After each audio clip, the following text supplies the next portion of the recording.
Dear students, welcome to EPG. I am Tanya Thomas from Srimati VHT Central Institute of Home Science, Bangalore. Today we will be doing counseling process. Counseling is defined as both a self-confirming experience and a validating experience that help establish productive methods of self-defining behaviors for each individual person. Counseling is a systematic process in which the counselor and the client collaboratively view the problem, set goals, formulate action plans, and evaluate advancement towards the goals.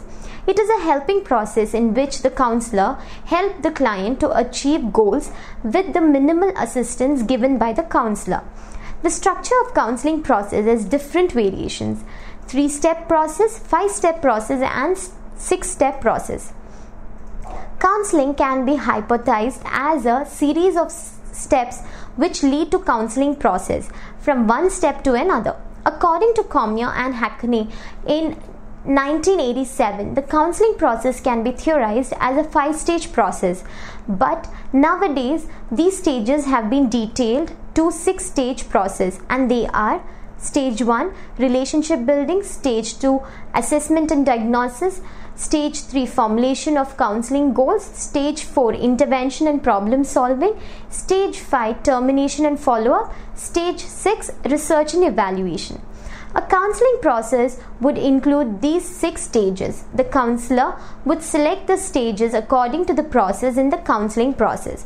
For example, the counselor may combine the first 2 stages, that is, the relationship building and assessment and diagnosis, in the first meeting and would formulate goals for the client in the second meeting.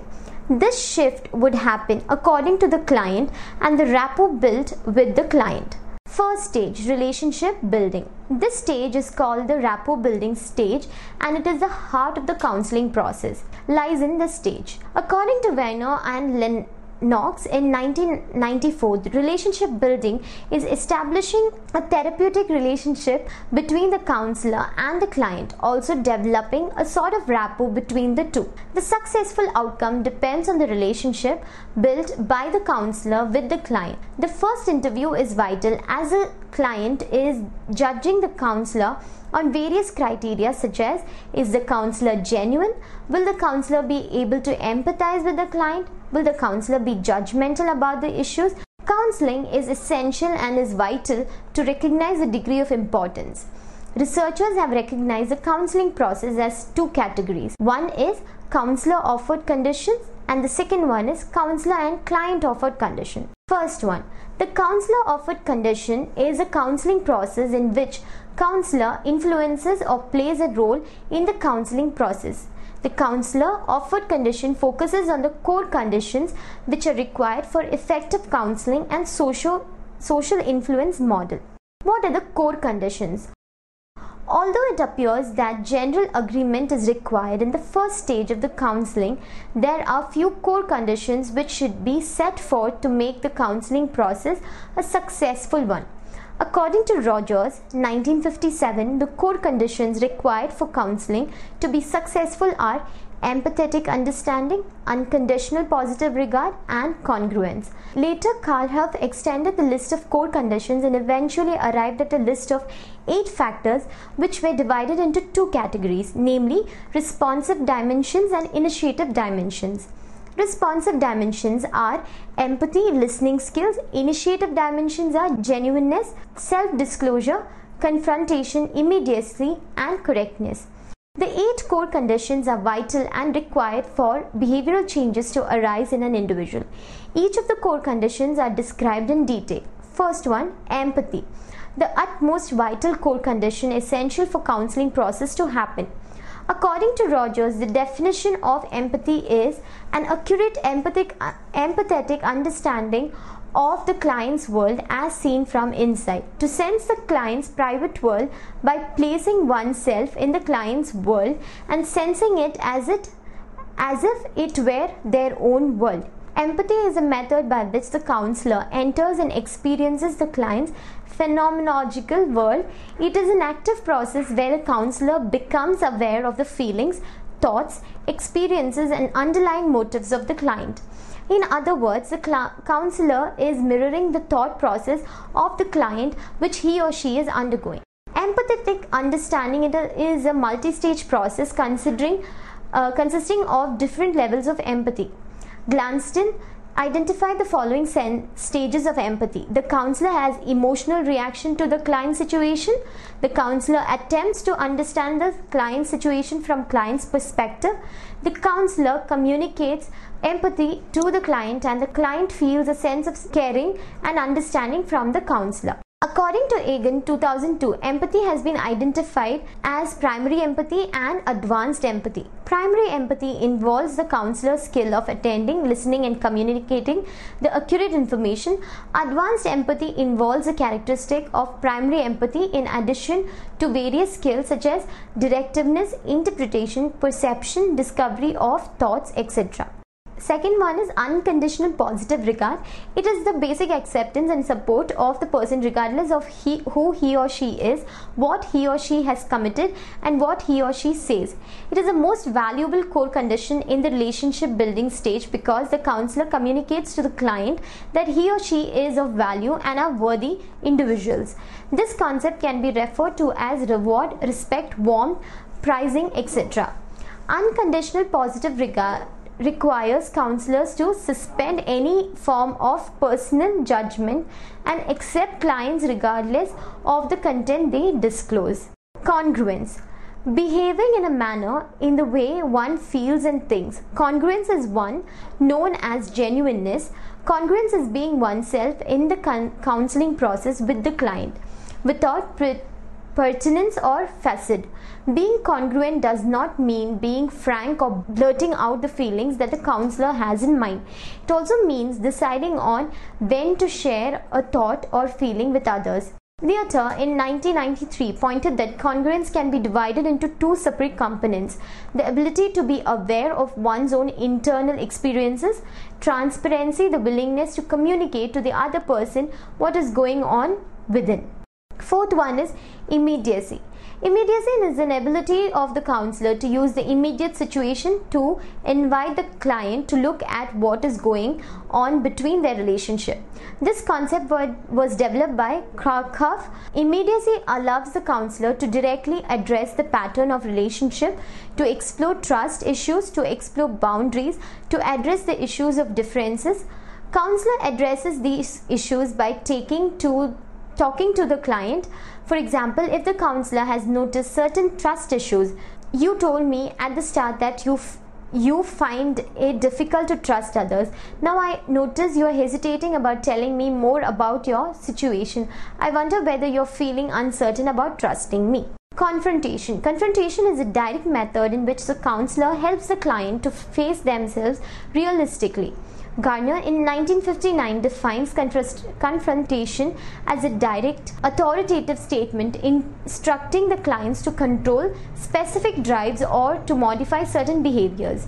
The confrontation statement is always followed by a question: what do you think or feel about what I said? This confrontation method is intended to help clients explore their willingness to comply with the analyst's advice and to evaluate client controls.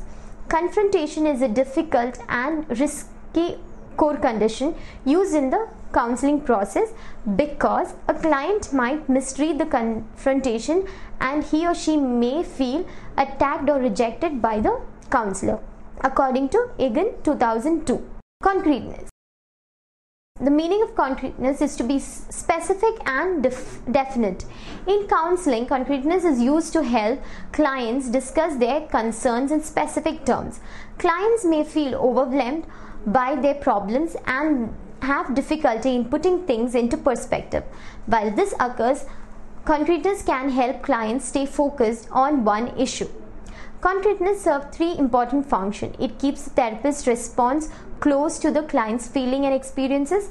It fosters accurateness of understanding in the therapist, allowing for early client correction of misunderstanding. It encourages the client to attend to the specific problems. Self-disclosure: the counselor discloses information to the client of himself or herself in an informative manner. The information disclosed is brief and appropriate for the client. When the information is shared with the client-counselor relationship strengthens. Self-disclosure can be made voluntarily or can be made when the client requests for the same. Self-disclosure can help the client be open to the counselor about his or her problems. The second kind of counseling method is counselor and client offered condition. In this counseling technique, the working alliance is described as another concept. This counseling techniques go beyond and focuses on both counselor offered condition and client offered condition. The working coalition is of three parts. They are agreement between the counselor and the client in terms of goals of counseling, agreement between the counselor and the client in terms of task of counseling, emotional bond between the counselor and the client. The strength of working alliance depends on the degree of agreement relating to goals and task of counseling and the level of emotional attachment between the counselor and the client. Social influence model. Don, following Strong, outlined a model of counseling based on the finding from social psychology. According to these thinkers, the three main dimensions of counseling influence are perceived expertness, trustworthiness, and attractiveness. This model was based on an empirical research and points that clients are frequently influenced and impressed by the positivity, credibility, for example, diplomas, professional language, formal style, and expertness of the counselor. This counseling model has two stages and emphasizes on the counseling offered conditions in the counseling process. In the beginning stage, the counselor tries to be interpreted by the client. The client perceives counselor as trustworthy, expert, and attractive. Counselor establishes a power base during this stage. This counseling process has only two stages. So, in the second stage, the power base which is established by the counselor is used to exert positive influence on the client. Three main dimensions of the counselor. Counselors tended to be perceived as an expert when they had objective evidence of training and utilized prestigious cues such as consistent and responsive non-verbal behavior such as touch, smiling, and body leans, and use narrative analogies and empathetic responses. Counselors were perceived as attractive when they had objective evidence of training and were self-disclosing. Counselors appeared more trustworthy when they used credible introductions and reputational cues, responsive non-verbal behavior, and verbal and non-verbal cues associated with confidentiality. Once counselors establish a power base by appearing expert, attractive, and trustworthy, they can exert a positive influence on the client. Stage 2. Assessment and diagnosis. Assessment and diagnosis in the counseling process begins in the second stage. In this stage, the counselor develops an in-depth understanding of the client's problem and identifies the mental disorder that requires attention. It contributes to the important aspects of counseling process. This stage helps the counselor in setting the goals and interventions required by the client. Assessment is a process of documentation. Assessment involves a collection of data and information in order to identify, examine, estimate, and address the counseling process.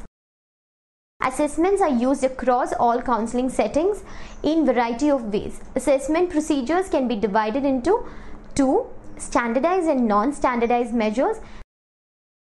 Standardized measures are highly structured and designed so that each time a procedure is used, the process is exactly the same.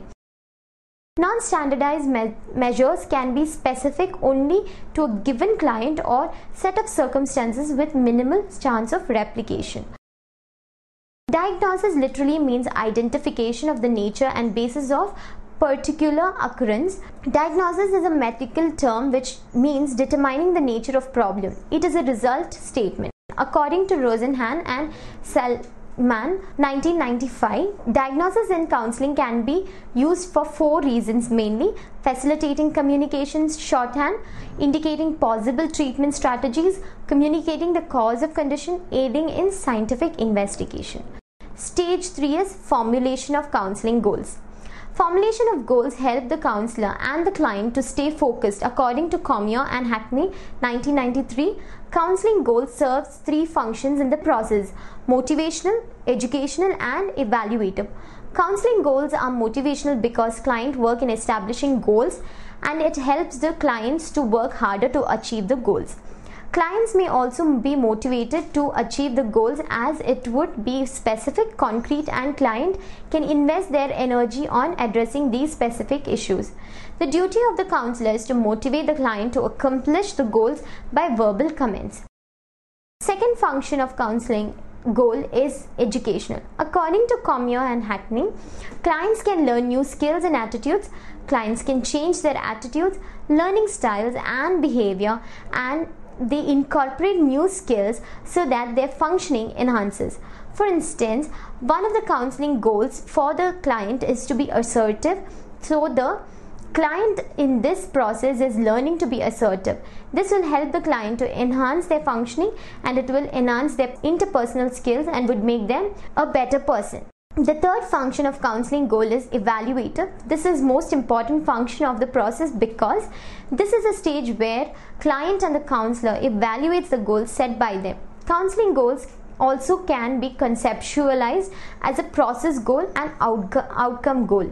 Process goals. These goals are established to make counseling process work successfully. Process goals relate to formulating positive relationship by promoting the core conditions. The process goals are concerned with counselor and it's primary responsibility of counselor to accomplish it. Outcome goals. This is concerned with client and the client hopes to accomplish the goal. The client and the counselor should agree on the goals and necessary modifications should be made. Stage 4 is intervention and problem solving. The counselor and the client, after formulating the counseling goals, they should determine what intervention strategies to implement. They may choose variety of intervention strategies for counseling, including individual counseling, group counseling, family counseling, couple counseling. For couple counseling, the intervention that can be used would include conflict management, improving interpersonal skills, etc. Involving clients in the process of selecting intervention strategies has some advantages. This would help the client and the counselor together select a strategy that seems realistic in terms of its strengths and weaknesses instead of working out with the strategy without apparent success. Counselor should provide an overview of different strategies and intervention that can be used by the client to face his or her issues. With the information, the counselor should also provide information on the role of the client in accomplishing the task.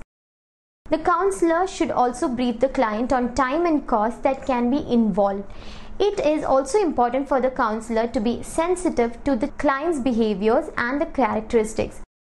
The client's feebleness, assets, beliefs and values should be considered while selecting the intervention strategy. Problem solving strategies. Problem solving is a way conceptualizes intervention. It involves individual, group, marriage or family counseling. Counselors should develop a systematic approach to problem solving in order to help a client to resolve problems. This approach would enable clients to learn skills that could contribute to their personal autonomy. Stage 5. Termination and follow-up. This is the end of counseling relationship. Termination happens when the client has understood their problem, issues and concerns and has gained confidence to move forward. In this stage, the client will be able to move forward without any assistance from the counselor. Termination will include countless emotions because the client and the counselor who are involved in the relationship would terminate the relationship. Stage 6. Research and evaluation. Research and evaluation is an integral part of counseling process and can happen at any time during the counseling process. Counselors can evaluate the new strategies by researching and evaluating on the same. Counselors can use research and evaluation to communicate accountability to the client. This procedure involves face-to-face interaction between the client and the counselor. Research and evaluation can be used before termination of the counseling process. To conclude this particular session, counseling is a process of understanding one's problem and helping them to cope with the problem using counseling methods. Traditionally, counseling was done by elders in the family and solving of a problem was a family affair. But now, because of changing society and lifestyle, counseling services are given by an external agency. Counseling would help individuals to understand themselves, their potentials and strengths, and strengthen their weaknesses.